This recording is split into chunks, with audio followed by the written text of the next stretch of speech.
after the dates were confirmed with Paul, and as a result of that email back and forth, we did determine to keep the date on the 21st, not understanding that there would be a conflict for councillors. So we can recheck. Sorry, we can can I finish, Councillor Fletcher? Yes, please? of course. Yeah, so we can recheck going forward, and happy to make adjustments for if directed by the board for all standing committee dates in the future. We'll recheck that and adjust as necessary. Yes, I'm sorry to interrupt, but that is my understanding. I thought that you would have talked to the clerk, who's clear because, I think, sorry, but shall we do this at the meeting? Thanks, Maureen, no problem. I think Michael has made it clear, Councillor Fletcher, the steps that were taken. So obviously we will ensure that there is not an overlap going forward. Maureen, I just wish to be clear. Michael has told me that it was checked. It's not about checking. It's about never having it on that date. That's just the protocol that was established by City Council with all the ABCs and Ds. So somewhere in the mix that got mixed up. So that's it. Thank you. Yes, you've made your point. Thanks, Councillor Fletcher. Thank you so much, Maureen. Oh, Madam Chair, can I make one point? My concern then is whether we should shift the agenda a bit, because the item on the conflict of interest policy, myself and Councillor Ainsley were on that. So that would leave us short, and possibly if Councillor Fletcher is off.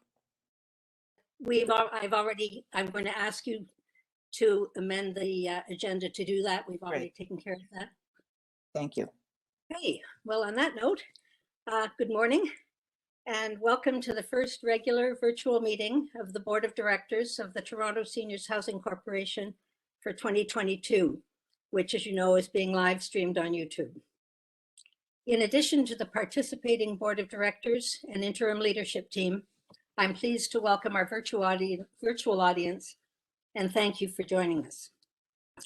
As a City of Toronto Corporation, the Board of Directors acknowledges that we are on the traditional territory of many nations, including the Mississaugas of the Credit, the Anishinaabe, the Chippewa, the Haudenosaunee, and the Wendat peoples, and is now home to many diverse First Nations, Inuit, and Métis people. The Board also acknowledges that Toronto is covered by Treaty 13, signed with the Mississaugas of the Credit, and the Williams Treaties signed with the multiple Mississaugas and Chippewa bands. At our December board meeting, I looked back on what we had achieved over our first 7 months. As we begin our first board meeting of 2022, I'd like to take this opportunity to look forward to what we hope to achieve together this year. As the first Board of Directors, we have a unique opportunity to build upon the efforts of TSHC to provide safe, healthy, and supportive living environments for almost 15,000 senior tenants in 83 buildings across Toronto. We all share a deep commitment to making a difference for our future tenants by meeting both their needs for safe and affordable housing and their needs for health and support services to enable them to live independently. We also share a determination to effectively engage our future tenants in providing input on issues, challenges, and opportunities to improve their day-to-day living experience. Between now and June 1st, we have much work to do in overseeing and approving all the components of our joint transition plan with TSHC, so that we can then begin to work toward realizing the vision that we share with the City of Toronto, tenants first, and most importantly, with our future tenants. Our agenda today includes updates and approvals of key elements of our joint transition plan with TSHC. It also includes the first reports and recommendations from our board standing committees. These reports concern policies to guide our future actions as a board and future work plans to enable us to fulfill our mandate from the city and our own vision for this new organization. To be successful, I hope we will resolve to work together respectfully as a team within the board and with our staff to ensure a positive, healthy, and constructive working environment for all of us. To maintain the confidence of our future tenants and the City of Toronto as our shareholder, we must safeguard the reputation of the board and TCHC in both our public and our closed session meetings. We have received one request for a deputation on item 24, the report of the Quality and Tenant Engagement Committee. Directors have received written deputation in the event that the deputant is not able to join us.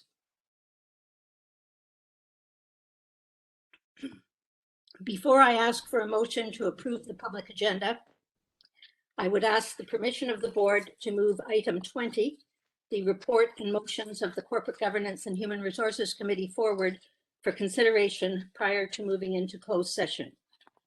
This will allow Paul Johnson, Deputy City Manager, and Councillor Ainsley to participate in the discussion before they have to leave the meeting at 9:30. In addition, there has been a request to discuss the closed session minutes of both December 14th and January 7th in closed session prior to approving item 14 and 15 in the public agenda. Now, may I have a motion to approve the public agenda as amended? Question. Madam Chair, on a point of order. It's Councillor Ainsley. Councillor Ainsley? I just wanted to ask about, so items 13, 14, and 15, and I guess 16. I'm used to board meetings where the minutes are discussed at the beginning of the agenda, and I'd like to ask to have those items moved to the beginning of today's agenda and have them at the beginning of all future agendas. That's my first point of order. And then my second point of order, I appreciate your chair's remarks, including the land acknowledgement. I'd like to ask in future meetings if we can have that as a standalone item, either before your remarks or after the remarks, so it's quite clear that we have that we're giving a land acknowledgement. So those are my 2 points of orders I'd like addressed. Thank you. Thank you, Councillor Ainsley. So just to be clear, you're asking that we deal with the public minutes prior to going into closed session. Is that correct? Yes. At every meeting, at the beginning, the minutes, approval of minutes at the meeting, at the beginning. Is there any objection to that from other board members? Sorry, I need to be clear on that, please, Chair. Are you asking that the closed minutes are at the beginning of the closed session? My understanding, Councillor Fletcher. I'm asking the mover, sorry.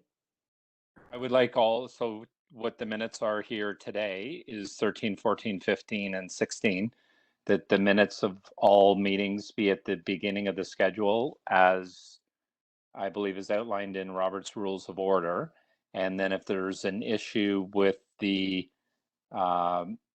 minutes in the closed session that have to be discussed because they are from a closed session, we would have to move in camera to discuss those, or wait for the in-camera session and whenever it takes place in the meeting, and deal with approval of those minutes if there's questions. Is there any objection to that? All right, thank you. So then we will begin following the item 3, the poll for conflict of interest. We will begin with the public minutes of with item 13 and 14. And as I indicated, I've been advised that Councillor Fletcher wishes to discuss those minutes. As you know, we were all asked in advance to indicate if we wanted to discuss anything in the closed minutes. So we will have to go into closed session for that, for those two. But item 16 and item 13 and 16, I believe we can deal with before we go into closed session. Is that agreeable? Any objections? Okay, thank you. So first then that moves us, sorry, so can I have a motion for approval of the agenda as amended? Councillor Ainsley? Seconder? Maureen, does Paul have his hand up to speak first? I think he does. Sorry? I think Paul had Johnson put has his hand up. I think he. I'm sorry. Yes, Paul. Rajni, can you please put, or Monique, can you put down the screen? Thank you. Paul? Sorry, Chair, I wanted to put out for consideration that item, I think it is 25, is about the looking forward piece. It is, in my mind, next to impossible we'll get there before 9:30. I think that is A, not time sensitive, and B, something that would really be useful for the entire board to be here. And as you've heard, you know, my attendance and the councilor's attendance is not by choice. It's we have to go to ECDC at 9:30. So I just wonder if there could be consideration to moving that to next month's meeting as a presentation, so that I know I would really like to participate and can't, and I expect that some of the other members that have to leave may wish to do so as well. Any objection to that? Okay, thank you. And meanwhile, we do have the PowerPoint presentation that board members can have the opportunity to review in the meantime. All right, thank you. So we will move item 25 to the next agenda. All right, so we're back to then, I think I needed a seconder for the motion to approve the agenda as amended. Councillor Fletcher, thank you. All in favor? Any opposed? Carried. Thank you. Item 3, conflict of interest. Do any directors have any conflicts of interest to declare with respect to the public or in-camera or closed session agenda? Hearing none, we'll move to so we move to item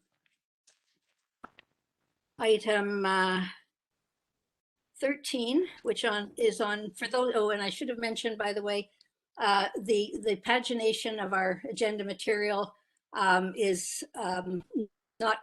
It's difficult to follow unless you are using the PDF. So I am going to point out the page numbers as they are on the PDF that those of you who haven't printed your documents will likely be using. So if we can go to page 40 of the agenda package, the public minutes of December 14th, 2021. Can I have a motion to adopt the minutes? Carrie, so moved. Carried. Councillor Ainsley, second. Any discussion? All in favor? Any opposed? Carried. Thank you. Then the item 16, which is on page 65 to 68 of the PDF package. The approval of the public session minutes of January 7th, 2022. May I have a motion to adopt them? Carrie, would you move it? I can't. Linda's got her hand up. Sorry, Linda. Thank you, Thank you, Linda. Yeah. Seconder? Carrie. Carrie, thank you. Sure. All in favor? Any opposed? Carried. Thank you. Paul has his hand up again. Did you, Paul? Sorry, Paul? Not to stop movement, I just noticed that I'm listed in different ways on both of those public minutes. So if it could be consistently listed as part of the directors as an ex officio member, and the second set of minutes, it was listed as staff present. So if that could be just shifted, and it's more of this, the clerical piece, Chair. Yes, thank you very much, Paul. All in favor? Any opposed? Carried. Thank you. So now we need to move into closed session to let us know when we are back in open session.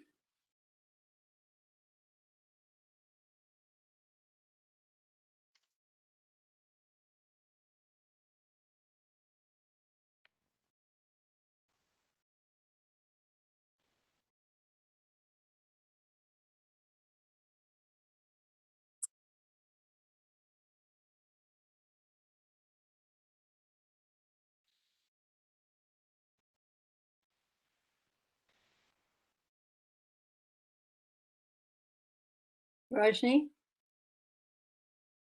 the recording is up, but Rajni, have we got the live stream back up? Just doing that now.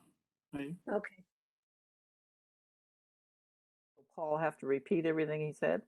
No, I don't think so. If I'm just conscious of time. yes. Okay. The meeting is being recorded, Maureen. Thank so- you. All right. So we are now. Madam Chair, on a point of order, Councillor Ainsley. Yes, Councillor Ainsley. I just had two things before we get into this. I just wanted to ask about, Warren gave as chair of the Corporate Governance and Human Resource Committee, gave a verbal report. In our package, item number 20, it says to Board of Directors, but it says it's for Michael Sherrar, Interim Transitional Lead and Chief Corporate Officer. I can address that if you like, Madam Chair and Warren too. As I drafted the material for Warren, and so that was why that was there. Councillor Okay. Ainsley, you're suggesting that should have been a report from Warren to From the chair. Well, Chair. Warren gave the verbal report, so I assume that the written report would be from him as well. That's my first point of order. And then my second point of order, as a member of that committee, and Brenda was there, Yeah. Yourself, Michael, Warren, we had a very, I'll be polite, comprehensive discussion around a number of these policies. And my understanding was there was minutes taken of that meeting. So the policies are before us. We've had a verbal report, but I don't see the minutes of the meeting. There were votes taken. One of these was a tie vote, and that's why it's at the board today. That's right. But I That's don't right. understand why we don't have the minutes of the meeting before us as well.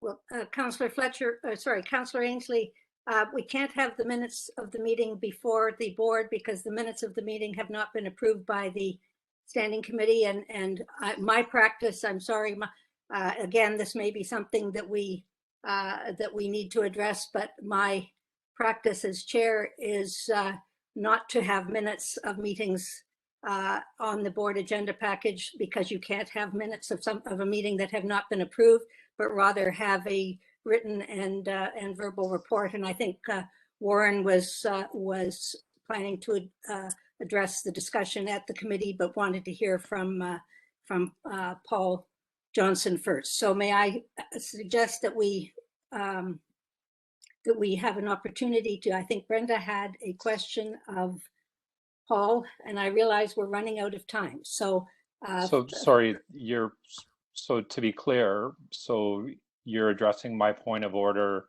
You're Yes, you're tabling the policies, but you're not tabling the minutes from the meeting where the policy was created. That's right. I'm saying that my direction as chair is not to have minutes of any meeting at the board, of any committee meeting at the board, before the committee itself has approved those minutes. They have no standing or no status until they're approved by the committee. So the report to the board from the committee, as the verbal report and the written report, both of which are taken into the minutes of this board, represent the recommendations and background discussed at the meeting.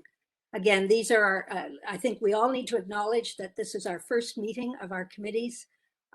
We have to get our procedures clarified. I hope we will have some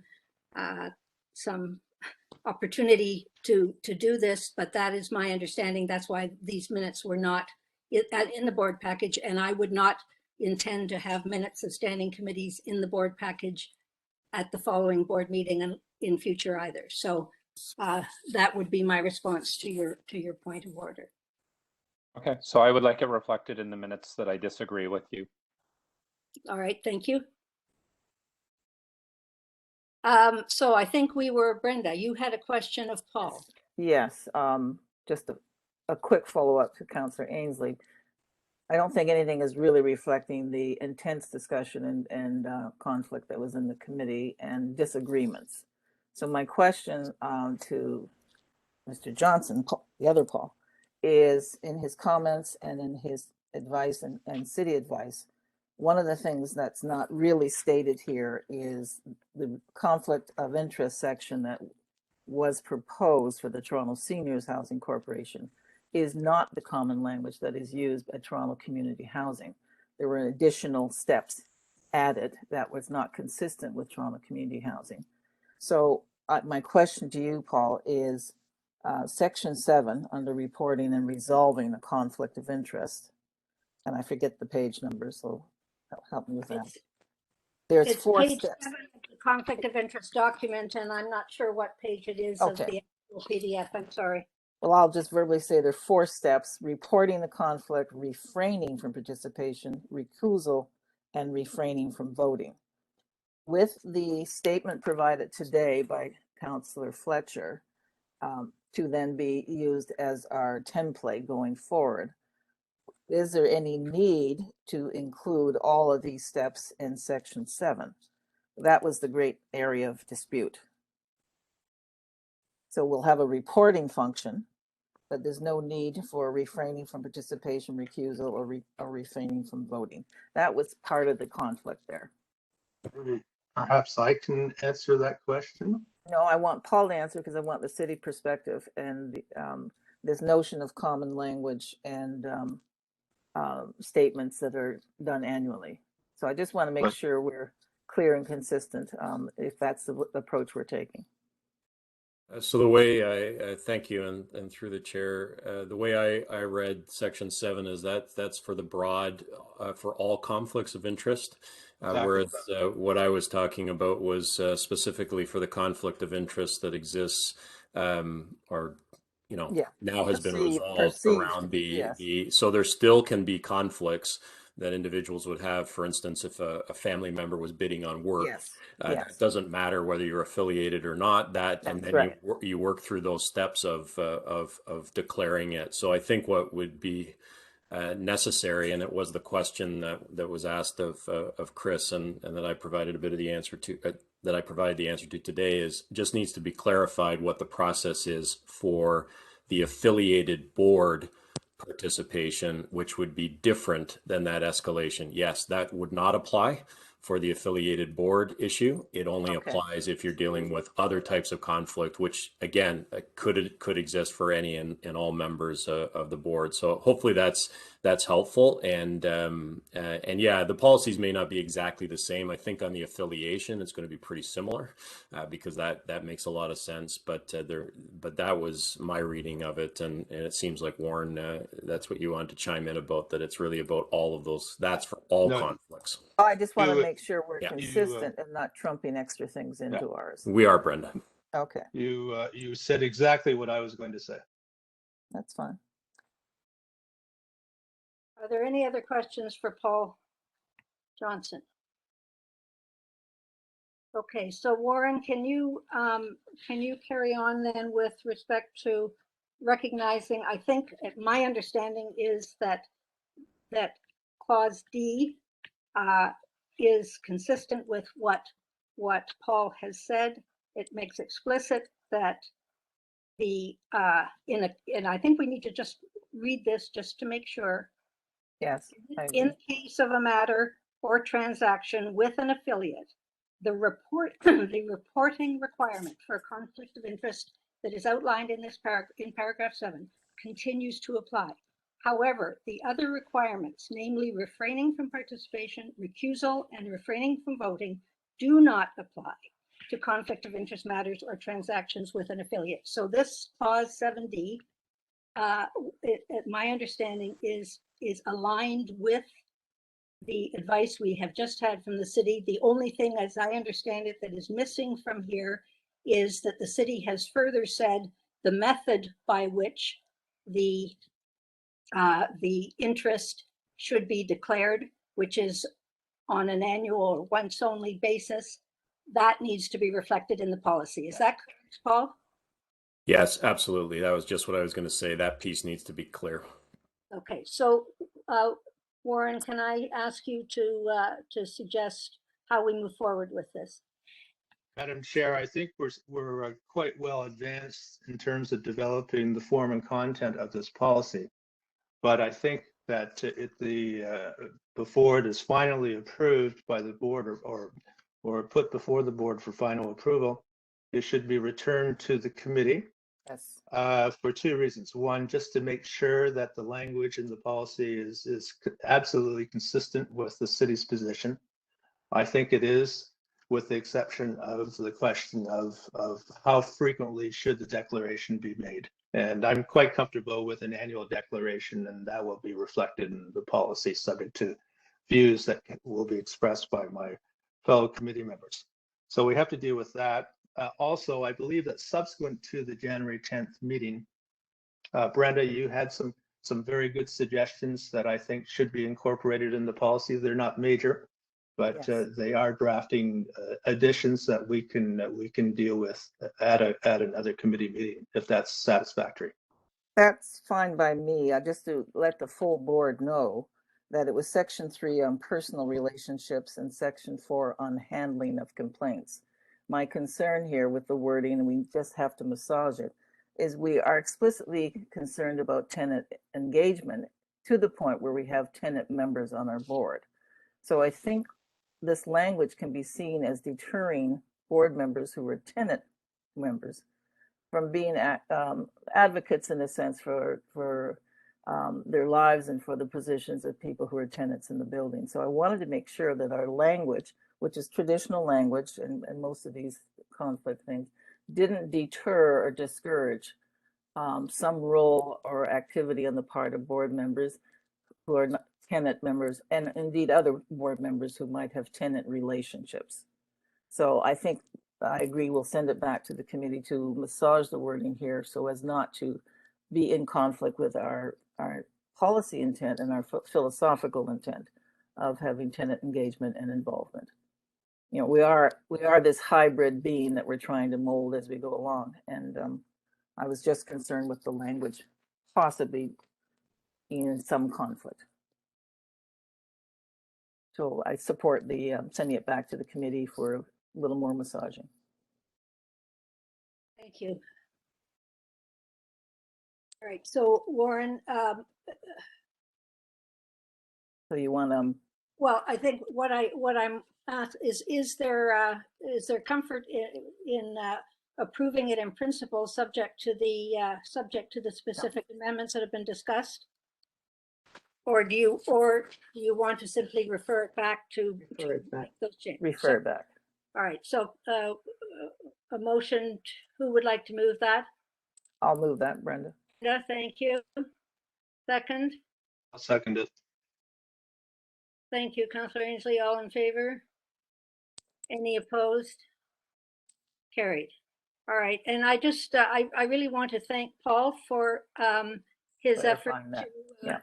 to get the guidance of city legal on this, and I think we're almost there, and we will have I hope we will have a conflict of interest policy approved at our next board meeting with the clarifications that have been requested and will be provided by the governance committee.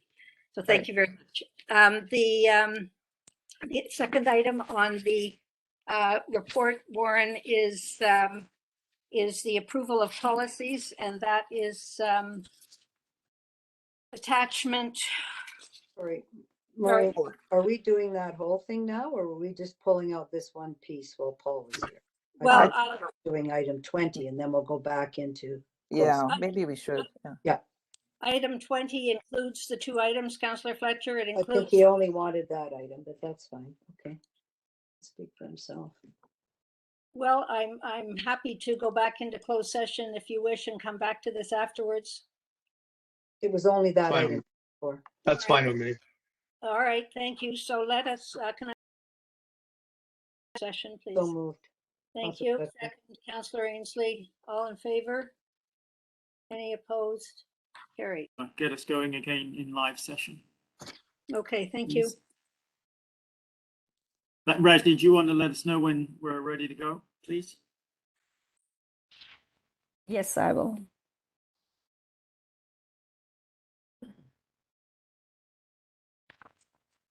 You're live. And we can let staff know to come back They as well, are. please, I've Rachel. let them know. Yeah, you're live. Thank you. All right. Thank you very much. Thank you very much. We are now on item 12 of our agenda, approval of the closed session decisions. Our first motion, if you would bring it up, Monique, is with respect to the joint transition work group membership with the board of TSHC. Be it resolved that the board of directors appoint Maureen Quigley, Carrie McNeil, and Warren Law to the joint transition work group. May I have a motion to, I'm moving that, and I think, who would like to second that? Lawrence. Lawrence, thank yeah. you. All in favor? Any opposed? And I believe any abstentions? Like that Brenda. recorded. Brenda and Councillor Fletcher are abstaining. Okay, that motion is approved. Secondly, on item contract approvals, the motion, Monique, could you bring that up, please? Be it resolved that the Board of Directors approve the interim staff contracts as presented to the board in report BD 2022-03 and approve HR Associates as a vendor for purpose of sourcing interim staff through June 30th, 2022. May I have a motion to approve this? Could I Carrie, can't. so moved. Carrie, thank you. Brenda, second. All in favor? Any opposed? Carried. And finally, we have a motion to ratify the memorandum of agreement with QP Local 416. Monique, would you bring up that motion, please?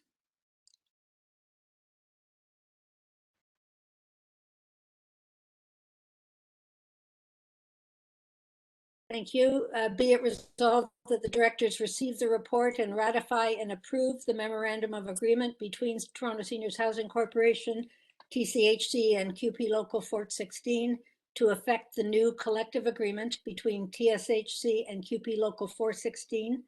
And secondly, to authorize the appropriate staff to take all necessary actions identified as agreed in the MOA, including the notification of ratification by the board to the other two parties to this MOA as soon as possible, and execute all necessary documents to implement the above recommendation. Could I have a motion to approve this? Councillor Fletcher? Yes, did we not ask for something else too? Did we not ask to delineate the excluded positions or non-union excluded positions as well? I didn't realize that that Yes. was part of the motion. No, I didn't list it as part of the motion. I listed it as an action item. An Oh, action. With the okay. list of Okay, non-unionized sorry, sure. positions. That's Thank fine you. to be an action Okay. item, no problem. So Thank you. who would like Yes, I'll to move that. That's Thank fine. you, Councillor Fletcher. Can who I would like to just second add with thanks to Helena for that? you. Acknowledging. Who would like to second this? Linda, thank you. All in favor? Any opposed? Carried. And again, to acknowledge that this is a very, very significant step in the transition to the new Toronto Seniors Housing Corporation. And we want to acknowledge all of the work that has been done by Toronto Community Housing, the unions, and Helena on our behalf to realize this outcome. So congratulations to everyone. Welcome to the We- family. We have a motion. Helena, would you read, sorry, not Helena, Monique, would you read the motion with respect to the executive leadership team structures and executive compensation salary ranges? Yes, Madam Chair. The motion is to approve the executive compensation ranges, but to defer the executive leadership team structure and to bring a preliminary shared services model all deferred at the next meeting. I have a motion to approve that. With the If I- understanding, Chair, that we'll have enough time to really dig into it. Yes, Thank you. that's the Yes, understanding. I'll move that. Thank you very much. Thank you. Who would like to second that? Carrie. Carrie, thank you. All in favor? Yes. Any opposed? Carrie, thank you.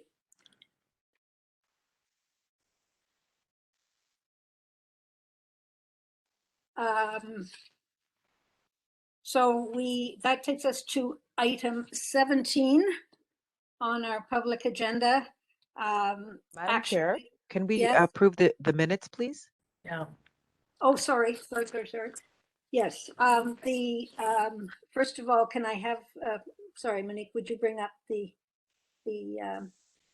resolution?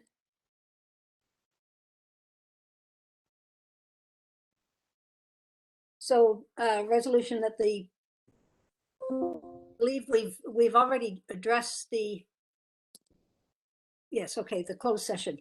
So, be it resolved that the closed session meeting minutes of December 14th in the form presented to the board are approved. I believe we agreed that we would send two specific clauses back to the back for revision. So I think we should actually, I think we should defer these minutes until our next meeting to include the revisions requested. Sure. Can we have a motion to defer then? Thank you. Could we? Who would like to move that? So move, Brenda. Second. Carrie. Carrie, thank you. All in favor? Any opposed? Carried. And also with respect to the minutes of January 7th, we had the same request with respect to one item to bring forward to review and revise one component. So again, I'd ask for a motion to defer these minutes to the next board meeting. Who would like to move that? So move, Brenda.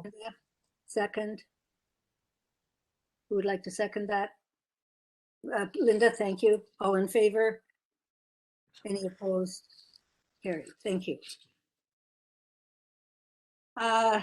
Item 17 is where we are now. The action items from previous board meetings just remind us that these are kept on a rolling basis, and so this is for information of the board in terms of progress on these items. I would just indicate that item 12 on the amending the principles in the report 2021-29 to include tenant input on areas of joint transition work plan excluding confidential board matters has been completed. That has been incorporated in the principles at TSHC as well as ourselves. And item 20, to sign the memorandum of understanding to enable transitional operative funding to support long-term sustainability with the city. That has also been completed. I have signed, Michael and I have signed that MOU, and we have 50% of the funds have been transferred from the city to us. So if there are any questions on any other items, otherwise this is for information of the board. Okay, thank you. Michael, your transitional leave report. Thank you very much, Maureen, and very happy to provide this report to you.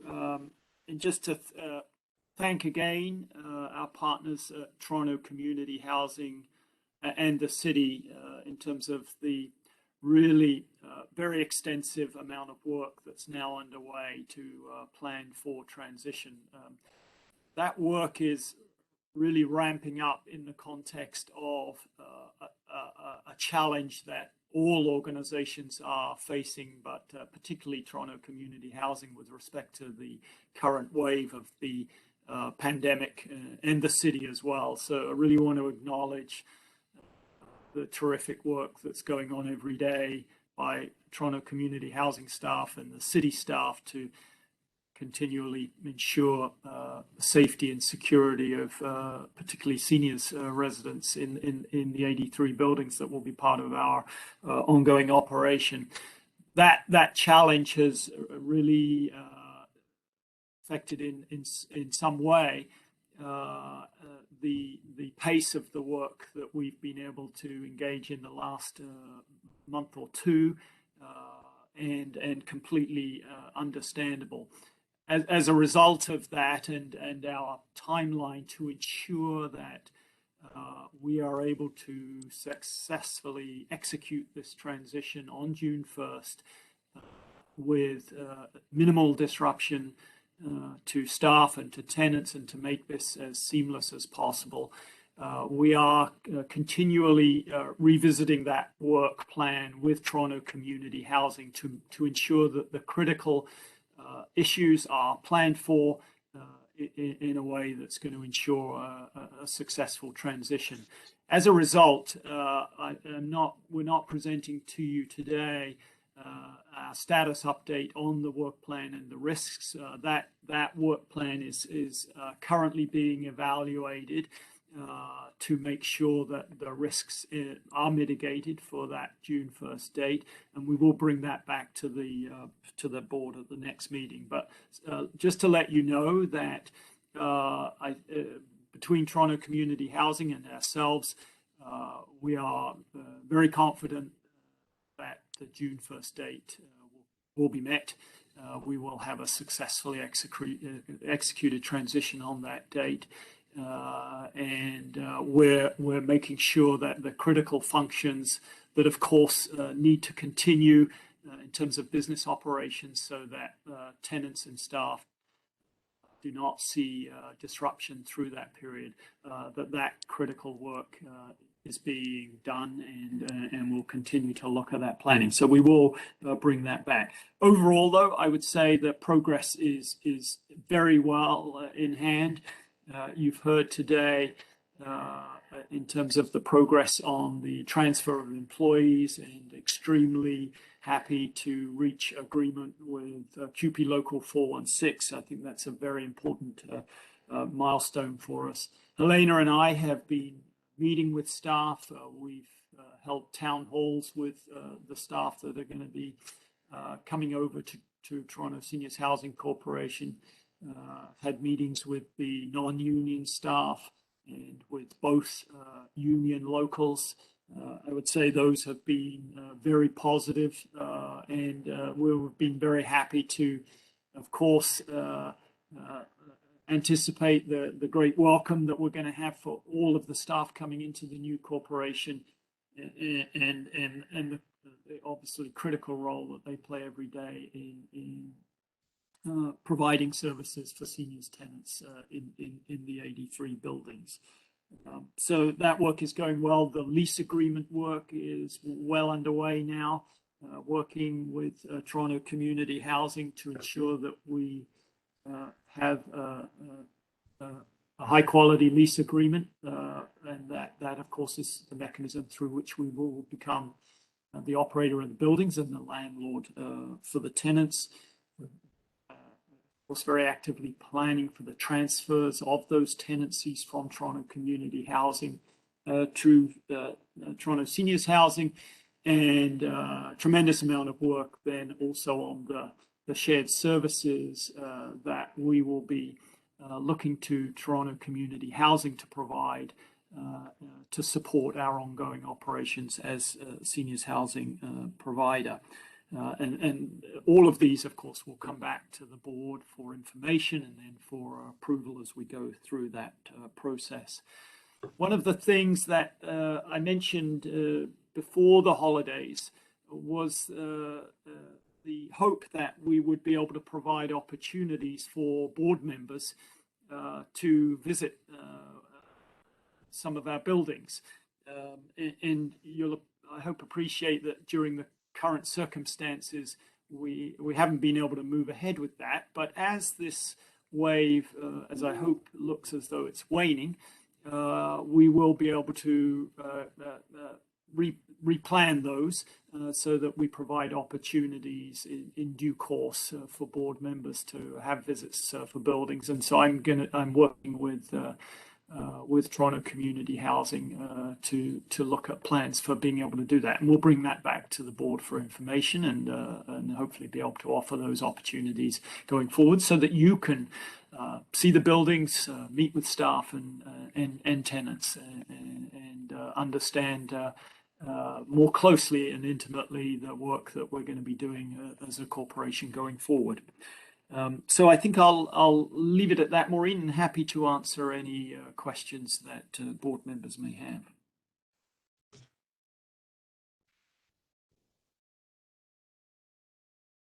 Thanks very much, Michael. Linda? Yeah, thank you. That was a great report, Michael, and thank you to all your team members. It is actually phenomenal to think about all that has been done in a very short period of time. I wonder if you could just talk a little bit more about the staff change process. This is a really big part. I'm really happy that the union pieces have been sorted out, but I'm wondering what the plan, like as you were meeting with people in the town hall, what's the mood? What are people excited about? What are people worrying about? And I know that a lot of this will continue beyond the June, but how are we actually, like consciously helping people with that change management? Thanks, Linda, for the question. Helena might want to weigh in here too, but I would characterize the mood as from all staff groups, the non-union groups and both locals, as very positive about becoming part of this new corporation. I think some of the questions have been around how that's going to work in terms of transfer.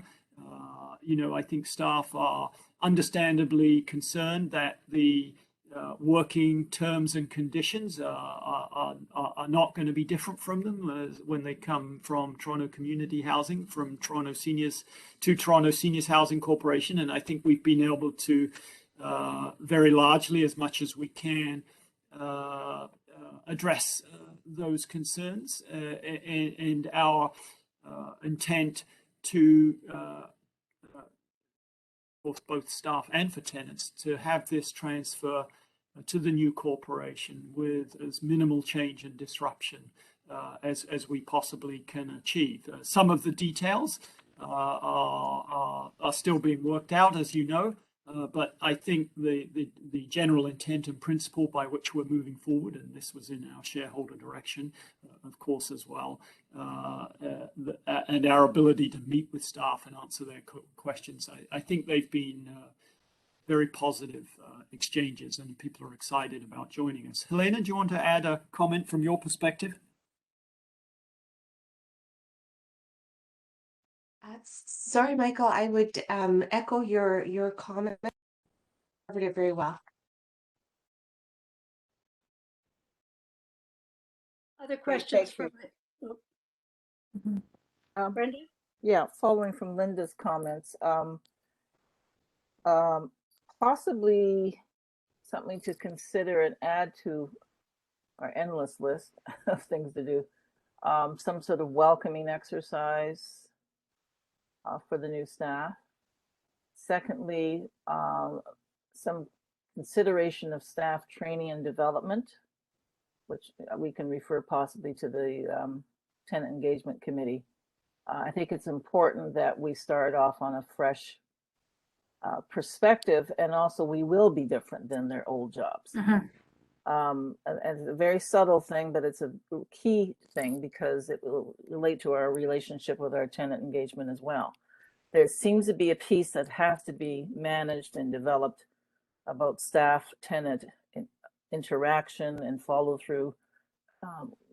Processes maybe need to be re-examined. So as much as I want to make it seamless with the transfer, I think at some point we need to introduce the idea that this is a new game in town, in terms of how we approach things, the attitude towards tenants.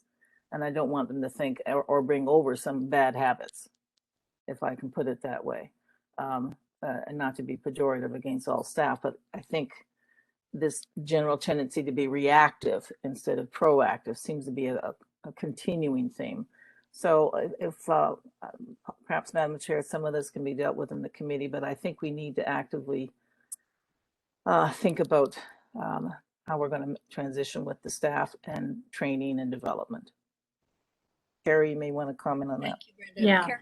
Yeah, just a very quick comment. Brenda, I agree with you. I think the main concern there is that seniors have unique needs, and there are unique ways of engaging with seniors on a day-to-day level, on in every aspect. So I think to ensure that is a focus of any training would be absolutely crucial. Yeah. Great, thank you. Other questions for Michael? Quick one, tenancies. You say the tenancies transfer over. Does that mean new lease agreements will be done with all those thousands of seniors? What does it mean transferring over?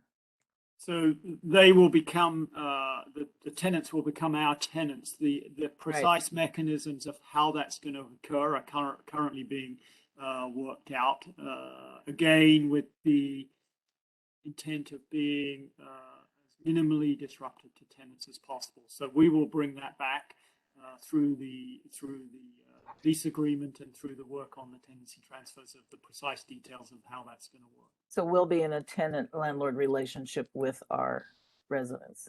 We will. Okay, so because Toronto Community Housing is one of the largest evictions in the province, so I assume that we'll have some sort of leasing relationship with our tenants and going forward. After June 1st, they will be tenants of Toronto Seniors Housing Corporation. Okay. Well, thank you, Michael, and just acknowledging that that it is a very challenging time, but things are moving forward well, and just really want to both congratulate you and your counterparts at TSHC and the city as to the fact that you are moving forward despite the challenges, and we'll have more on all of these items as we proceed in the next few months. So thank you very much.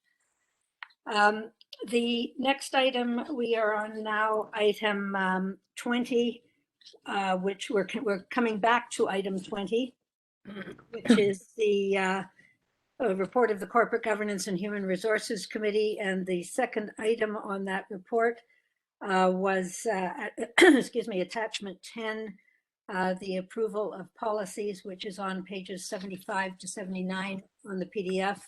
And Warren, would you like to introduce this topic?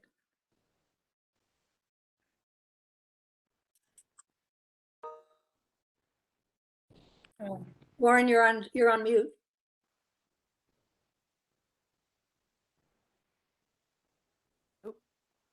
How's that? Thank you. Thank you. Sorry about that. I'm having some technical problems down here in the sunny south. At the January 10th meeting, the committee also looked at the issue of policy development, what approach would be followed for this purpose, and what priorities would be given. The underpinning element for this discussion was the fact that the policies adopted by the corporation will provide the building blocks for the governance framework itself. To this end, we considered a roadmap for the work committee going forward, the proposed approach to policy approvals.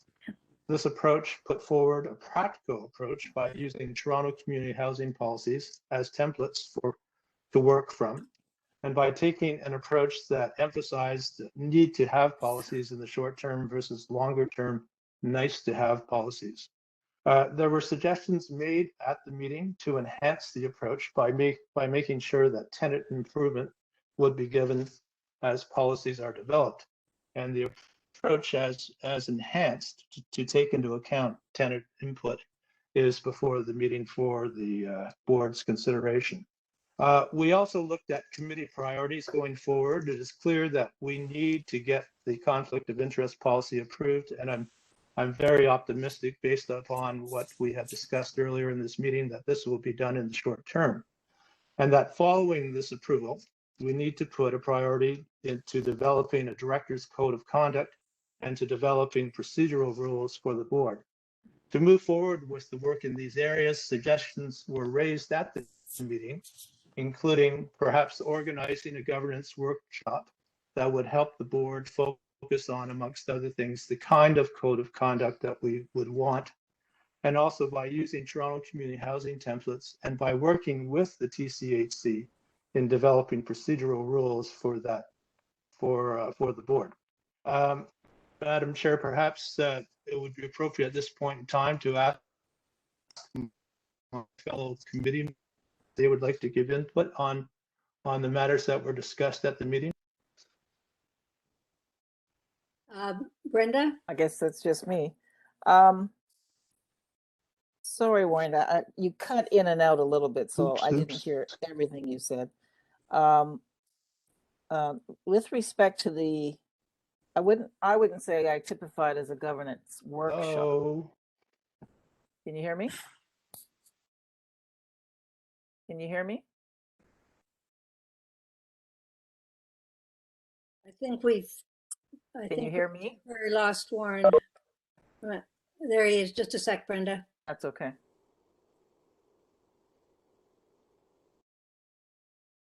Warren? He may have to come in and out.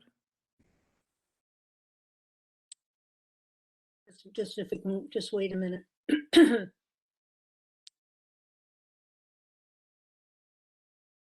Warren, are you back? Yes, he just joined, I think, by phone call. Oh, good. Okay. Okay. You there, Warren? Are you there, Warren? I'm there now. What did you hear? Okay. What did you not hear? Sorry, it's okay. I didn't have too much to add. One was this framework certainly had been suggested as something that would be useful. I think it was Mary Tate's team that prepared it, if I'm not incorrect. And Warren, I think you mentioned something about a workshop. My thought was slightly different than governance workshop. I think it was just a basically a facilitated board workshop, as we have not met each other, and communication issues and conflict issues. My suggestion is that not just be focused on governance issues, but it might even require 2 workshops, frankly, that we look at some sort of facilitated workshop on how we will manage and work together going forward. You know, the principles and practices, etc. So it's just a little modification of your point, but I think we agreed that this staged approach and the different categories of policy development seem to make sense, and I think this will be more fully developed as we go on. Those are my only comments. Thanks, Brenda. Any other comments? Maybe I'd ask Linda, as you see the approach to approval of policies makes specific reference to tenant input, recognizing the stages of the process. So Linda, I didn't know whether you might like to comment on that as the chair of the Quality and Tenant Engagement Committee. I know you're going to be addressing this in your own report, but I think thanks for picking it up. I think it's just a critical lens that we just have to actually do with everything. And I love the fact that actually I think that what's really important to me is that it's not just the tenant committee that is actually looking at tenant input. Absolutely. Because we're not going to be necessarily at every meeting. So to think about what are the like, you know, there might be some governance policies where we have our tenant directors involved, but in most of our policies, you know, we need to actually ensure that there is some process for involvement, and we may have to think a little bit more about how that actually happens. You know, as we go forward, you know, I've found that sometimes having advisors that are ready to be involved in different things that actually might be interested in policies could be one way of actually doing that. But I think we have a little bit of work still to do on that, I think. Agreed. Thanks, Linda. So any other questions or comments before we have the motion for approval of this? Okay, thank you. So Monique, could you bring up, thank you. Be it resolved that the Board of Directors approve the approach to approval of policies. Warren, would you like to move this as committee chair? I would be pleased to move it, Madam Chair. Could I have a seconder? Brenda? Brenda, thank you. All in favor? Any opposed? Carried. Thank you very much. And thank you, Warren, for your report. And this is the first of our 3 standing committee reports. So this is also an important milestone. Our next standing committee report is— Madam Chair, Chair. excuse me. Yes, sorry, Is it going to be your practice to have the reports themselves approved, or? Oh, just a second. The report, sorry, I think was there a motion? We had the 2 separate motions. I Or, just sorry, have we a had comment, Maureen, please, if you don't mind. Yes. I guess Yes. can I do that? In discussing, earlier you said, well, we're not having the actual written pieces here because we don't have the minutes. But yet No. we have, hello, yes, did you want to correct me? Sorry, carry on, Councillor Fletcher. So when we talked about the committees, and we have the committee for the governance committee, and we have the other committee, and there was a question about where's the meeting minutes, or even the meeting. Usually one would find the agenda for that meeting, so the board would know what had happened. But we're having verbal updates that don't reflect a direction from the committee. There's nothing formal, and I'm having a problem with that. My practice, and practice I've always seen, is something's formally there from the committee recommending to the board to do X or Y, but it's in writing. It's not a verbal update. So maybe you've already fixed that, but that was what I wanted to say earlier. I do have a problem with that. It's just not the right way to do it. It has to be done formally. And this is a very informal. No, So, Councillor Fletcher, it is That's a good formal. point. If I could draw your attention to item 20, which is the report of the Board of the Corporate Governance and Human Resources Committee, there is a formal motion that we just approved on the approval of policies. There is a background information and the attachment of the 2 policies that we are addressing. The point I made earlier in the discussion, and recognizing that this is our first time having our first reports from each of the committees, and I would also acknowledge the tight timelines for that, both in terms of getting ready for the committees and between the committee and the board, given the earlier date of our board meeting. We've only had a week of turnaround from the committees to the board. My intention as chair going forward is that for each of the standing committees, the report that comes forward from the standing committee would identify the substantive matters that were discussed by the committee in relation to the matter at hand, and that it would contain and obviously identify the agenda topics, both of which have happened today. It would not, unless the board feels otherwise, it would not include the minutes of the standing committees coming to the board, because first of all, the standing committee minutes will not have been approved by the standing committees. And secondly, the reports to the board going forward should be sufficiently informative that they identify the specific matters that the standing committees discussed for the consideration by the board. So that's my intention. I think we need to give ourselves a little bit of room to get this right, but we have formal reports today from 2 of our 3 standing committees. We have a verbal report from the 3rd standing committee, and my expectation would be that going forward we would have the formal reports from all 3 standing committees with the supplementary documents and the motions included as those as I indicated. thank you. It's just the workshop. I don't see that coming forward as a recommendation. So the committee makes recommendations to the board. Not a recommendation. It's not a recommendation yet, Councillor Fletcher, because Brenda is identifying the fact that this is discussed. We have, in the meantime, the governance committee will have before it a specific proposal to advance the discussion we had, and we'll bring that forward to our next board meeting. That's fine. The board at some point needs to be clear on how we want to get information, what way we want to have it, how we want the agendas to be. Perhaps that's actually a conversation for the governance committee. It is indeed. Yep. And hasn't happened yet and should have been at the first meeting. So that's fine. Thank you for clarification. Also, I think in terms of consistency, I don't know if we are following the city practices or TCHC's practices. I don't have the answer to that, but I think it's an interesting point about how informative whatever documents are put before the full board, because I certainly have found that minutes have not really reflected what I thought happened in a meeting. So this might be something possibly we defer to governance committee, but also I think it's a general question for the board, right? I mean, how are we going to communicate and how are we going to officially lay our documents down? Because we are a public entity, right?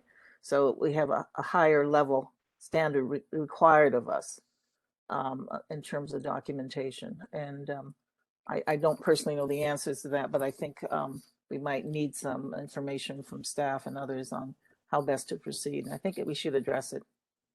And I agree the right place to do this is at the governance committee now that we have it, and that the governance committee would consider both the format of minutes, the format of reports, and the format of, and in fact, our procedural rules that would then come forward from the governance committee to the board for the board's consideration. So now that we have the governance in place, or governance committee in place, we have the opportunity to address these matters. Linda? Yeah, that's what I would recommend as well. And you know, in the spirit of us being a brand new organization, I think we are trying to get it right. And we might not have gotten it right for this meeting. You know, the challenge of actually having meetings happen very close to a board meeting is that you then actually have to schedule your meetings, because typically you don't actually send minutes from one meeting that haven't been approved by the committee members to another committee, because then it all gets kind of messed up. But I think that we have to agree that the intent is there to actually make information relevant and available. The minutes of actually the other committees will eventually be public committees as well, where the minutes will be there. So let's work on getting this right and just agreeing that we are actually moving in the right direction. But this meeting happened at a time when 3 subcommittees who have never met for the first time. And so, you know, I know that I'm going to be apologizing for no formal meeting report from my committee, but that would be the intent going forward. Thank you, Linda. Councillor Fletcher? Yeah, that's really good framing, Linda. Just somebody had asked how this might normally work in the process. Our standard process is anything that was an agenda, the agenda for that committee, and Linda, you know this well, you chaired the tenant services at TCHC, that agenda would be in the board agenda. So the board knows what was on it. Any recommendations that were made related to that agenda would be forwarded to the board formally for discussion. And yes, the minutes of that meeting would be approved at the next meeting, but all of that material would be there. And I think the city clerk or Dara from TCHC would be very helpful in establishing just what I'm just going to call the standard that we're used to at the city. Because it's very effective. It's been in use for decades and decades.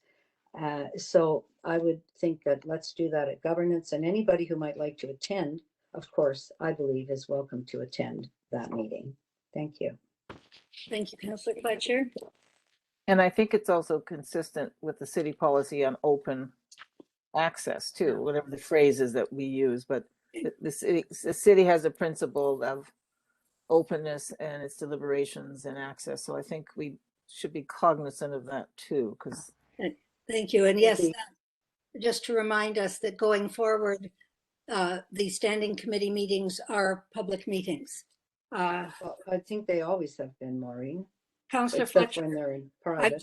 I'm just making the point, sorry, to be clear, the first meeting of our standing committees, which were held in the last 10 days, were not public meetings. They were not live streamed because I see. Yes. They were organizational meetings. going forward, they will all be public meetings as required. Yes, although there was a confusion about whether members could go to the meeting or not. That was a confusion which got cleared up, that Thank you, other Councillor. members of the board maybe can't attend, but of course, board members can attend all meetings of anything, I think. We should decide that at governance too, Warren. Thank you. Thank you. Warren, sorry, I think you were coming back to you. You were asking whether the actual report requires approval. I believe, given the report, we've already approved the resolution on the approach to the approval of policies, which was the recommendation in the report. Yeah, that's fine with me. Okay, thank you. And just a clarification, I'm looking at the report here, Madam Chair, and there is a request for the transition team to bring a complete plan for policy approvals to the February board meeting. Is that part of the, just to note that for action item? Yes, thank you very much, Brenda. Okay, so it doesn't get missed. Okay, thank you. So we now are on item 21. Lawrence, can you bring forward your report of the Audit, Finance and Risk Committee, and then supplementary to that are items 22 and 23. Thank you. Warren, Lawrence?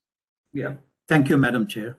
The Audit, Finance and Risk Committee of the board held its first meeting on January 6, 2022.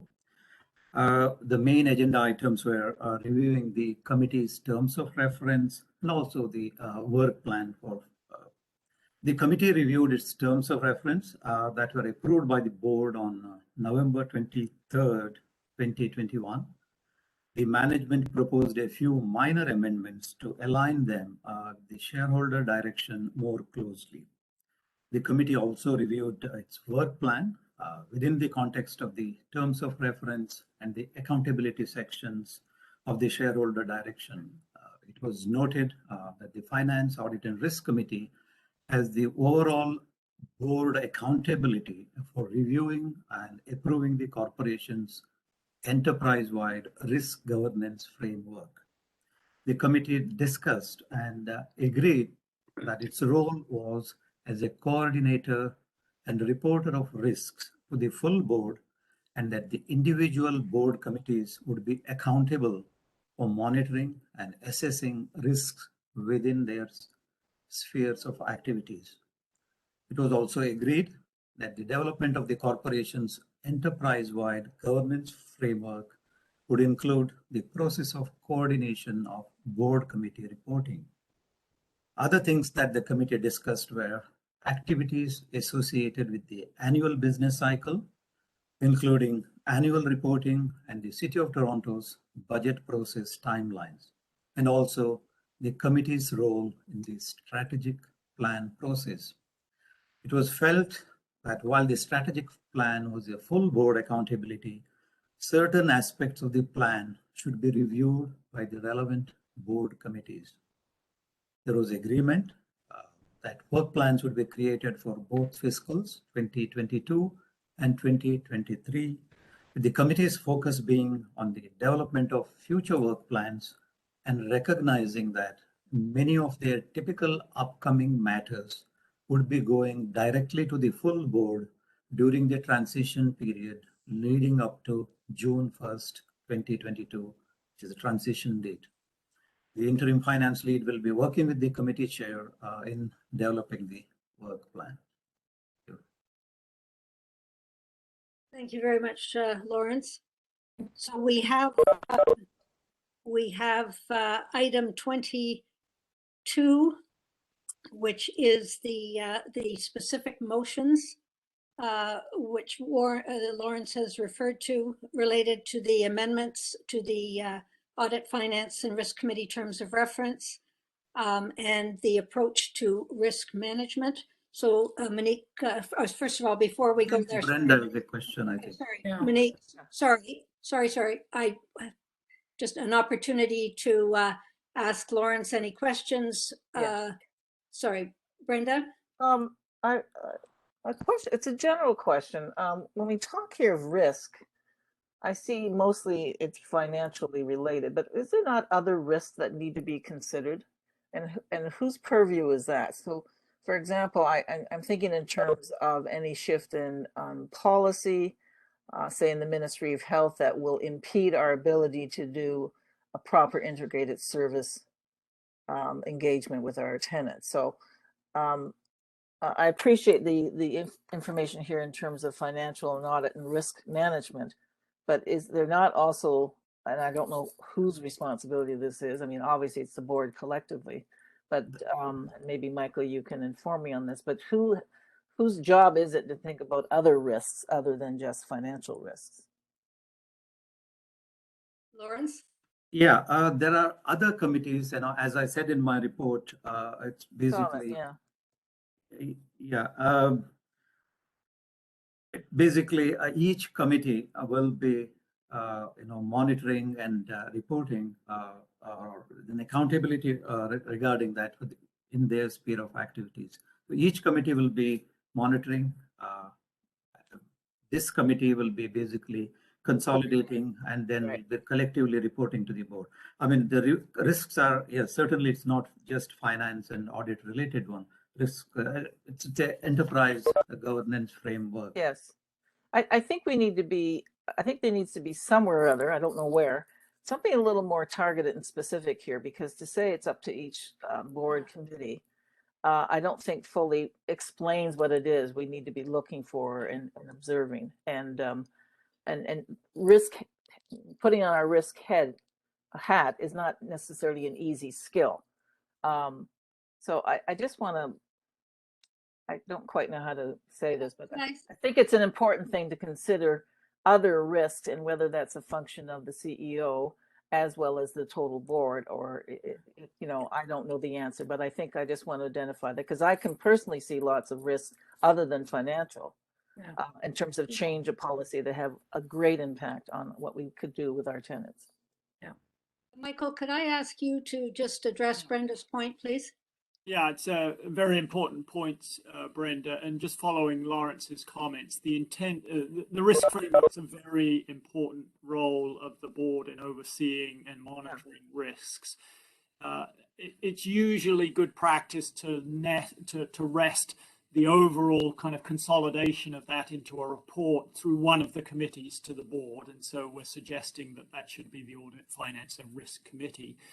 Staff will support a process with each of the committees to identify the key risks that are going to be important for the organization in the context of the different board committees, which through their work will cover oversight of all of the work of the corporation. So we will support a process of establishing the risk framework, identifying the risks, identifying the risk tolerance, which is another important aspect as to whether the tolerance is high, medium, or low with respect to those risks, the mitigations, and have a process of reporting those through each committee up to the Audit and Finance and Risk Committee on a regular basis, and then to the board to oversee those risks. So that's an important process that the corporation will be going through, and we'll support that process. Thanks very much, Michael. I don't quite think that answers my concern, but I'll leave it right now. And I just want to identify, maybe this is something that's also engaged in our annual planning process and our annual strategic planning process. But I just think it's to me, it's still held in abeyance. I think Brenda might come. Yes, and we can come back to that, but I think what Michael's indicated is that for purposes of our discussion and agreement today, yes, that the key principle here is that based on the risk framework that is brought forward by our interim management team and subsequently by the CEO and management team going forward, which is inclusive of all of the dimensions of risk. The principle is that once those are defined, they will be discussed as appropriate at each of the respective standing committees and monitored on a regular basis. They will then be rolled up by the Audit, Finance, and Risk Management Committee for discussion at the board on a planned basis. So it is going, the intent is that the risk framework be comprehensive, but that for purposes of oversight and identification of risks, it will be distributed among our standing committees, consolidated by Audit, Finance, and Risk, and reported to the board. So again, this is a framework that is we've got the principle, if you agree, as to how we will proceed. The substance will be coming forward. I'll accept it as is, but I just want to note its importance and concern I have about it. Absolutely. So I want Councillor Fletcher, I just want to see if there's anybody else first before I come back to you. Are there any other questions for Lawrence about his report? Because we are then going to be dealing specifically with the resolutions to approve the terms of reference and the framework for risk management. So, okay, Councillor Fletcher. Well, I just want to say, I think one of the really important things, and I've said it about a different topic, is the shared services model, because then we're going to have a clearer idea of the things that are under the jurisdiction of this corporation, and where the risks might flow from. So I think we spend a lot of time talking about policy, but we need to get at that. We need to have an understanding, because everything else is going to flow from that. That's my last comment on this. Thank you. Thank you very much. Okay, so we have item 22, which is the motions from the Audit, Finance, and Risk Management Committee. First of all, that the board approve the amended Audit, Finance, and Risk Committee terms of reference. And secondly, that the board approve the Audit, Finance, and Risk Committee be the coordinator and reporter of risk to the full board, but that individual board committees be accountable for monitoring and assessing risk within their spheres of activity. So could I have Lawrence, would you like to move adoption of those motions? Yes, I would like to move those motions. And could I have a seconder for the motion? Jim, thank you. Any further discussion? All in favor? Any opposed? Carried. Okay, thank you very much. So we are now on item 23, the financial update and interim board expenditure policy. Norman, I believe you are going to take us through these. And again, the financial update is for information. It's on page 105 of the PDF with attachment 14 and 15. And the interim expense policy we'll come to that after the first one. So Norman? Thank you, Maureen. The financial statements are before you. They are preliminary results through the end of December and have trended rather consistently throughout the last few months. I'll just draw your attention to the fact that on the statement of financial position, balance sheet, if you will, we have deferred funding of about a little over $320,000. That's an estimate at this time, a reasonable estimate, I would think.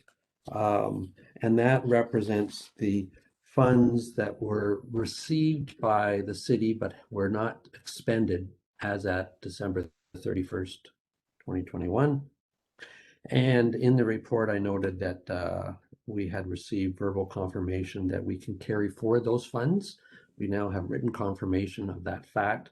So in excess of $300,000 will be available to us through December of this current fiscal year to support transition activities, in addition to the budget funds that were provided for 2022 specifically. And the last point I would make on this document is that the The city has, as Maureen indicated, flowed the first of its 2 payments to us for 2022. So we are in good financial shape as we start the fiscal year. So that's my report. The audit is just about to start, and we'll be bringing that audit results back to the board with KPMG at the next meeting, February 23rd. So I'd be glad to answer any questions before we move on to the next item. Great, thank you. Any questions for Norm on that, on his interim financial update? Just a quick Brenda? one. Attachment 1, the salaries and wages at 286,203. Services, is that including the consulting services? Yes. So 218. So the true staff cost are the 2 combined. That's correct. Okay. The interim staff. So we have yes. we have X number of interim employees, right, and we have X number of interim contract staff. right. Contract staff are reported under services. Okay. And the reason we underspent was what, we didn't hire people before December 31st, or? Well, I think a couple of things. The budget was established, very early in the cycle. Yeah. Like it was like early July. Yeah. And I think it was a reasonable estimate of expectation of what was going to be required. As you recall, the city also kicked in an extra 90,000. So what was budgeted, budget request. So I think from a finance perspective, it's always good to estimate conservatively, and Yes. but I also think that it was very early in the cycle. Yes, as to no, what I understand. was going to happen. So going forward, June 1st onward, will funds, like, how do we get the money from the city? Is it on a quarterly basis, a monthly basis? Well, the funds, Or is that still to be negotiated? From now until June 1st, Yes. we will have two tranches of funds, one received in January, one in, I think, beginning of April. On June 1, we will see, all other things being equal, we will see rent geared to income money from tenants, and that's on a monthly basis. Right. And then the difference between that and market rent is through the city's subsidy. And to be quite honest right now, Brenda, I'm not sure if it's monthly or quarterly. We have indicated the city some time ago that we may very well need an early injection of cash with respect to subsidy, as we will not have a lot of cash when we first start, No so we cash, may yes, need some exactly. funds in advance. We have no reserve funds. All of that work will be undertaken as we finalize the operational budget, incremental budget that was presented to the board last month, and finalize the transfer from Toronto Community Housing to us. On an annualized basis, I think we said that the Toronto Seniors Housing Corporation funds transfer will be in the neighborhood of $100 million. It's about 20% of the total budget of Toronto Community Housing. So could I ask, Madam Chair, at either through Norm or Michael or combined, that we have a little overview of how these funding and financing arrangements are set up, and the flow of money, and the, just to get a good sense of what this subsidy represents, right? And I'm just trying to get my handle. I mean, I know it in a general sense, but I just think it might be useful if we knew it in a more practical, detailed sense of how the money does flow to us. Michael and Norm, could I suggest we add that to the action items for the finance, both the Audit Finance Committee and then for the board? Yeah, certainly we can do that. I mean, because it's an unusual relationship. We're dependent on the subsidized rents for income, but then we also have this subsidy thing. So in terms of cash flow and our obligations and risk, just to give us a sense of, what we are responsible for and how the money does flow. Yeah, certainly we can provide some integrated material. I believe that we had an education session that talked a little bit about the subsidy in the last little while. Yeah. And early on, we talked a little bit about, the amount of money that we would be getting. I think we provided a sort of a pro forma income statement, but we can certainly consolidate that and bring it forward. Particularly the issue of capital repairs. Sorry. We don't have. We don't have. I know, but I want to understand what part of repair we are responsible for and what part, you know what I'm saying? Because I think there's some vulnerabilities there. Brenda? That's fine. Okay, I'm sorry. I'm going to move us on. We are coming towards the end of our That's fine. Go ahead. time, and we have another motion. We have a motion to deal with regarding board expenses, and we have a deputant waiting on item 24 as well as Linda's report. So we have the interim board expenditure policy that is included, item 23. It is the attachment 16, page 112 to 13. Norm, do you want to speak to this briefly, and then we will have a motion to address it? Certainly. We, as has been discussed earlier, we will be looking to Toronto Community Housing to sort of mirror, to the extent practical, a number of their policies. They are extensive and well developed, but in the interim, we see a need to have a policy with respect to a board interim or expense reimbursement, as some board members are identifying some of those costs. And so in the interim, this policy is identified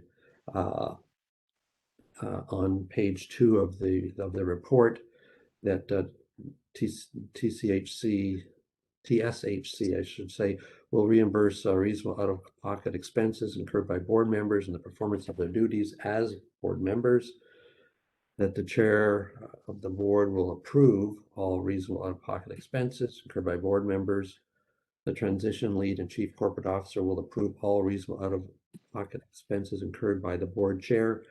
And this is basically the policy, the summary of the policy that currently occurs at TCH, and that there's an identified procedure of how to submit claims and where to submit them and how they'd be paid. So the procedures there for the board once and if this is approved, but the policy statement is noted for your consideration. Thanks, Norm, very much. Any questions for Norm? Okay, we have a motion. Could you bring it up, Monique? Be it resolved, the Board of Directors approved the interim expense reimbursement policy for board members as follows. TSHC will reimburse reasonable out-of-pocket expenses incurred by board members in the performance of their duties as board members.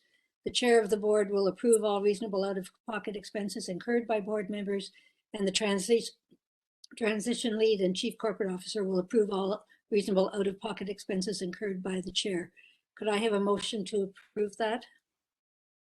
So moved. Brenda, so moved. Second? Lawrence. Lawrence, thank you. All in favor? Any opposed? Carried. All right, thank you. That takes us to our final item for today, which is the report of the Quality and Tenant Engagement Committee. First of all, I think it's now 11:25. Could I have the agreement of the board to extend our meeting until 11:45 so that we can hear the deputant and also have Linda's report? Yep. Who move extension of the So moved. Carrie, second by Brenda, thank you. So we have a deputant, Ms. Jenna McLeod, joining us today. Ms. McLeod, are you there? Yes, I am. Thanks very much for hearing me. I will try to make this brief, and I appreciate your squeezing me in. I'm representing 145 Strathmore Boulevard, but I've got this report in consultation with other buildings too.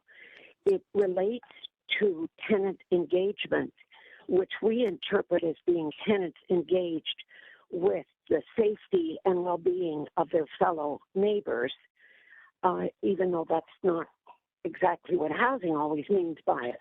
But we are very much involved in trying to get services for those of our tenants who are in need. And tenants have expressed several issues.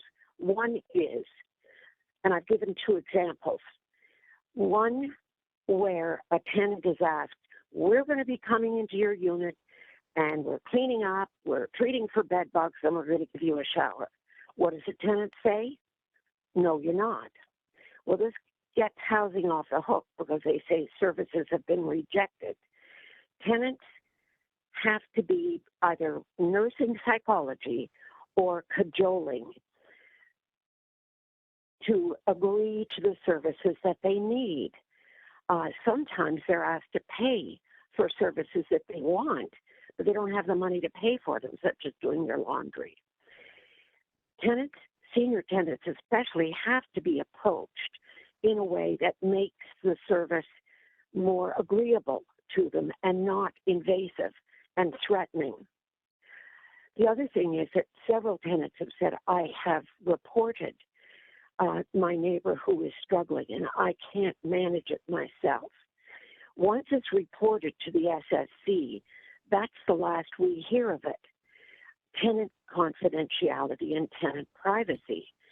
But we don't always know that the service has been presented in an agreeable way, if it's being followed up on consistently, or if it's decreased. And I have an example of a PSW who said to a neighbor, well, this guy was getting service every day, but they're cutbacks, so now I only go in once a week. This is not enough, and we know it isn't, because this poor guy who's had a number of issues, including hoarding and bed bugs and drinking, always left his tub water tap going on all night. The neighbor reported it numerous times. So just after Christmas, when once again the water was on all night, well, this time the tenant had died. And the neighbor was criticized for not reporting it. He said, I've reported it countless times and nothing happens. Our concern with this is, if this foot had blocked off the drain and the tub had overflowed, the tub would have fallen to the unit below, other units would have been flooded. And just so you know, one of the reasons that I was delayed today was that there was another flood in the building. So floods are fairly common. And one of our concerns is that while someone has the right to drink themselves into a stupor, it is sometimes dangerous for other tenants that they are unaware that there's a pot on the stove, that the unit hasn't been inspected because the locks were changed, and it's dangerous for other tenants. You will know from the January 8th, the Toronto Fire Service is trying to get into the building, the unit at Henry Lane, but couldn't because of the junk blocking the entrance. We know of a lot of units that there is hoarding going on and inspections are foiled. You'll also know of the toddler's death when a window air conditioning unit fell on this child. Well, we still have window air conditioners projecting over the entrance at 145 Strathmore. Another issue, as well as lack of accountability and dangerous behavior, is accessing our SSC. We are now on our second senior services coordinator, and tenants kept reporting to me that beginning either late November, early December, through to January 14th, of 7 people who report trying to reach her, and I'm not counting Christmas and New Year's, only one managed to get through, even though her phone number and email are posted. Call or email for an appointment. It wasn't until January the 14th that anyone was able to get through to make an appointment. High-need tenants still have needs on weekends and holidays, but the services are not continuing through that. It's currently not the integrated service model, but the disintegrated, underserviced model. Thank you for listening to me. Thank you very much, Ms. McLeod, for bringing your concerns to us, and your written deputation was circulated to members of the board. Are there any questions for Ms. McLeod? I just have a comment, Maureen, if it's okay. Linda? I just wanted to thank Janet for actually providing the scenarios that make the case compelling for the work that we need to do. You know, it's fair to say, and I wish that actually the model was completely in place. The model isn't in place, but you know, it's interesting, having been on the Toronto Community Housing Board, that these were the scenarios that for me made it really important for us to actually move to a different model that is focused on seniors and the complexity. And I think for my fellow board members, realizing that it's complex because actually there's, you know, a variety of perspectives, and I just really appreciate, Janet, that you brought them forward, because I think that actually helps us to think about the integrated model. And I just want to offer a commitment that this is actually the work that we need to do to actually develop integrated models where we're working together, Toronto Seniors Community Housing, with all of those agencies that are providing services. And actually that there's some way of looping back. So I don't have questions, but I actually just a commitment as the chair of the tenant committee that it's these scenarios that we really have to work through. So I appreciate it. Thanks very much, Linda. Well, thank you very much. Brenda, I'm sorry. Yes. Just one comment. Thank you, Ms. McLeod. Your approach here, you call it nursing psychology, but it kind of reminds me of the recently approved approach that the city has agreed to in long-term care. The is it empathetic? There's a phrase for it, but how I understand compassionate care. Compassionate care, yes.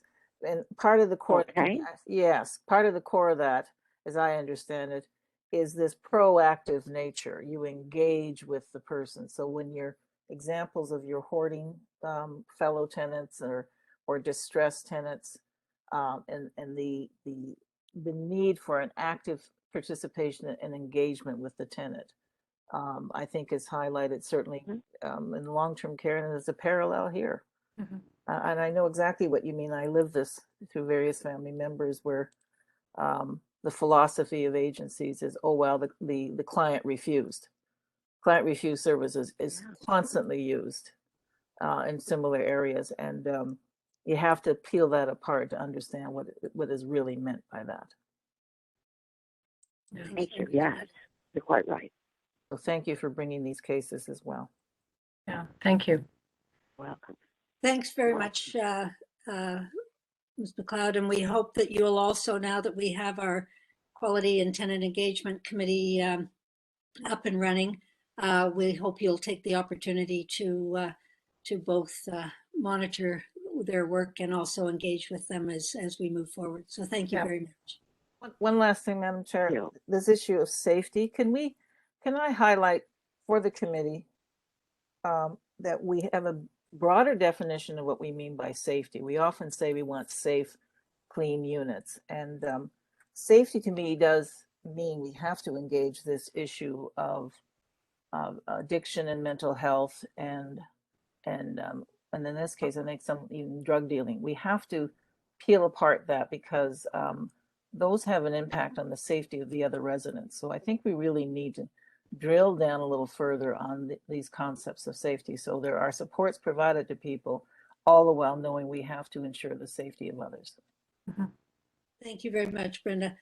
Linda, your report from the committee. My speed report, and I apologize. So one of the things I'd suggest is that in future meetings, we put this actually as the first report, because I know that actually people sign into the board meetings because they actually want to hear about what's really happening with the tenants. So, something I'll work with the team on in terms of putting it forward. I do want to first say that this is the first report, and it is actually just for information from this newly developed committee, met for the first time last Friday. And our role is quality and tenant engagement, which I think is actually really good, because we actually we're going to find ways of actually measuring. We had a very productive first meeting to set our terms of reference. We approved the terms of reference. Or we didn't have, we reviewed the terms of reference that were already approved by the board and didn't make substantive changes to the terms of reference. We reviewed and updated a work plan, basically focused on from now till June, because I have to remind myself that we actually aren't yet a corporation, that we're actually doing work in the next couple of months to get there. And there's some work to do in terms of actually making sure that tenant engagement is actually well situated by the time we get to June. To that end, we did some education for our group on knowing what is already in place at the city and what is in place at what's happened already with tenant engagement. And again, I have to remind myself that we're not actually starting from zero. The idea of actually seniors community housing was actually developed several years ago, and there's been work that has been developed. And I do want to actually, in case any of the staff are out there listening and watching today, I know that there's actually staff that are excited to come to seniors housing because they actually have a passion and interest in working with seniors. And we're really looking forward to actually building that culture. So after we did the work on the presentation, we did actually have some areas that we want some more information from Toronto Community Housing and the city on just how they've actually been collecting information to date. What's there? What do we have? What's the data that we have?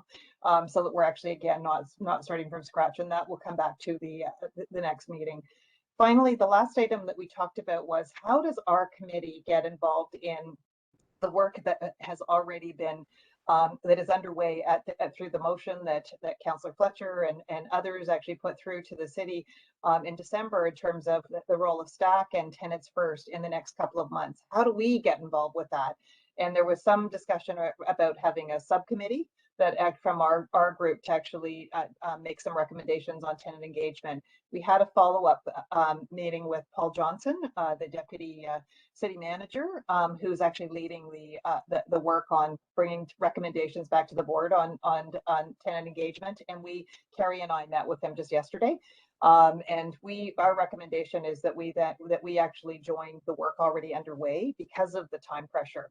That if we were actually to set up a separate structure, we don't think that it will actually get off the ground and make an impact. And that it's really important. I think what Paul and Carrie and I agreed on is that what's really important for us to do right now is to listen to what our tenants are saying.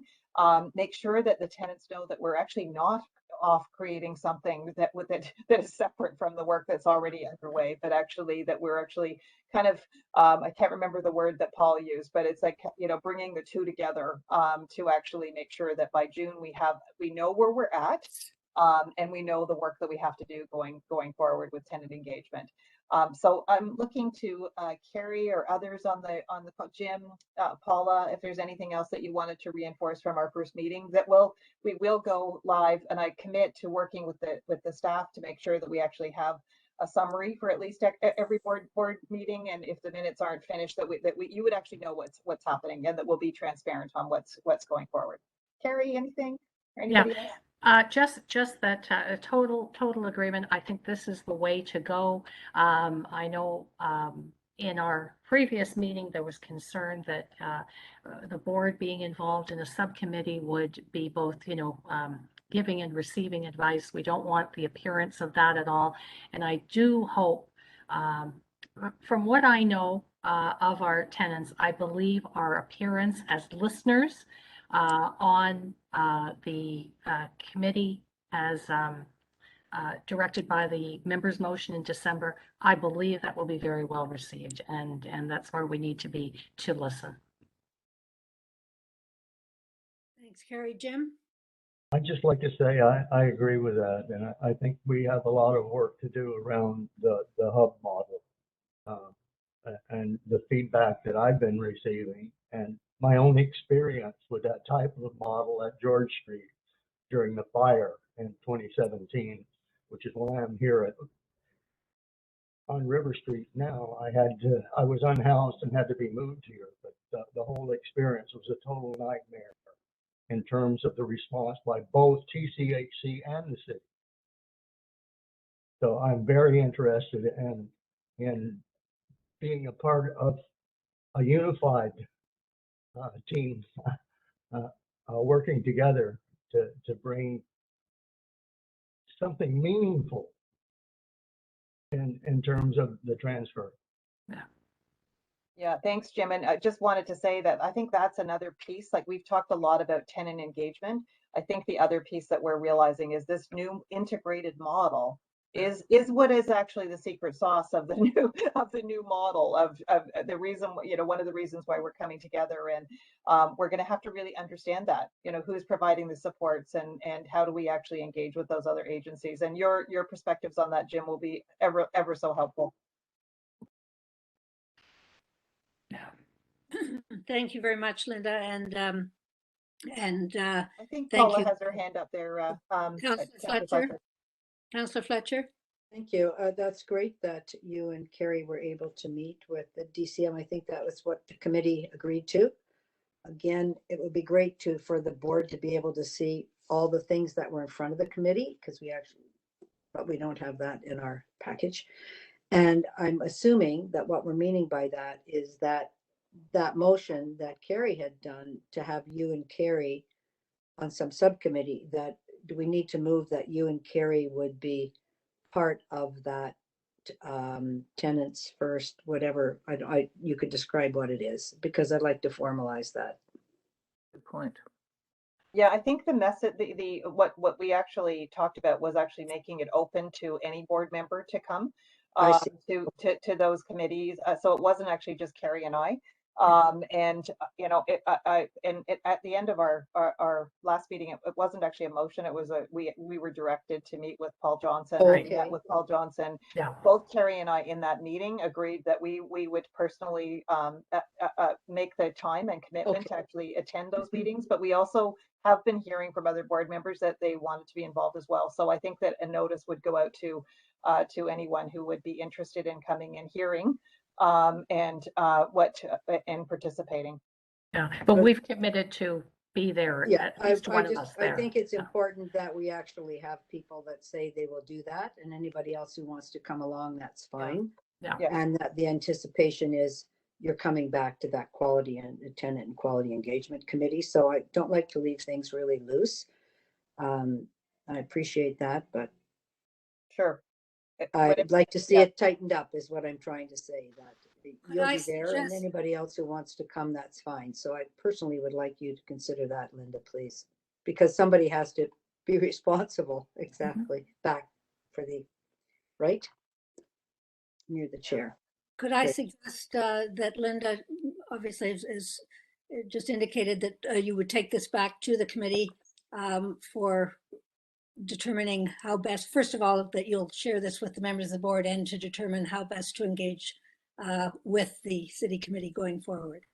Yeah, and I imagine that the way it was left yesterday, to be quite honest, was that Paul Johnson would extend the invitation, because I don't want to actually delay anything as soon as possible, because we're recognizing the biggest issue that we have is actually a time crunch. That's right. So that for the next meetings, Carrie and I will make a commitment to be there, and we'll let everyone on the board know what's happening. Thank you. Brenda? If I could just add one comment, and I'll personally follow up in other ways with this. My experience doing what we called wraparound services or interagency coalitions and collaborations is the principle of collaboration is important, but also accountability back. So as we proceed and look at our integrated service model, the weak link will be whether agencies agree to deliver and that there's an accountability function that you will be serving the client. Where it falls apart is where the feedback loop isn't tightened up and then everyone defers to their own operational and organizational. Right on. So agree, it's Caroline. my grave concern about this integrated service model. I've written some comments to other members on this, and I will personally follow up on this because I think it's a make or break. Otherwise, we'll end up with an under-resourced integrated service model that does no one no good. Yep. And they pawn off responsibility because, after all, it's the other agency's responsibility. I think isn't this committee? It's the tenant engagement with the stack. First and foremost. Yeah. To design the tenant engagement model. That's what came to the committee. I don't know. That's right. Linda, if you were clear, it came to the committee. It was presented, and that the committee wanted to make sure that the model is a seniors corporation model, not simply an import, that the city is working with STAC and the tenants first team, and that we would add board members to that, not formally apparently, but you're committing to that. And then anybody else who wishes to see it without working with the listeners, not builders side of things. So if I've got that wrong, let me know, but I don't want to stray too far right. because integrated service model is going to come. Yeah, I think that's a different piece that we're going to actually have to look at totally. I think that's actually the mandate of the new corporation is Absolutely. to develop that integrated model and all of that. But I agree with you, Paula. And the only reason I'm hesitant to move something is it's not my committee to if Paul was here, I think he could speak to that. But I expect that Carrie and I will get an invitation ASAP. Great. Yeah. Great. All right, thank you very much. And again, I think it's important that we've had now our first reports from all three of our committees, recognizing that this, as the whole corporation, is still a work in progress. But I want to thank everybody for their participation at the level of the standing committee, as well as here at the board table, recognizing that we are all engaged in one or other specific aspect of the board's work, in addition to the board as a whole. So I want to thank you for all of that. I thank you for going over time, and I think sorry, Michael? Yeah, just before we close, Maureen, I just wanted to make one comment with respect to the deferred item that Yes. we're going to bring back. Mary has provided a presentation. If any board members have any comments or want to engage on that, that will be helpful before we bring it back to the next board meeting. So please feel free to engage on that or provide comments. Right. Which back one, to Mary. Michael? Remind me, please, which one is it? Deferred item, sorry. It's item, Looking forward. item Yeah. 25. I'm asking. Item okay. 25, and actually we do need a motion to defer that item to the next meeting. So could I have a motion to do so? So moved. Carrie. Thank you. Seconder. Jim, thank you. And recognizing that we do have the presentation for our consideration in the meantime, and any feedback to Michael. And with that, could I have a motion to adjourn the meeting? I'll move. Brenda. Brenda, seconder. To second that? Carrie? Second, Counselor Fletcher. Thank you. All in favor? Any opposed? Carried. Thank you very much, and Great. we will Thank you. appreciate your time. Thank you. Stay Bye, well everyone. safe. Bye, everyone. Take Bye. care. Keep safe.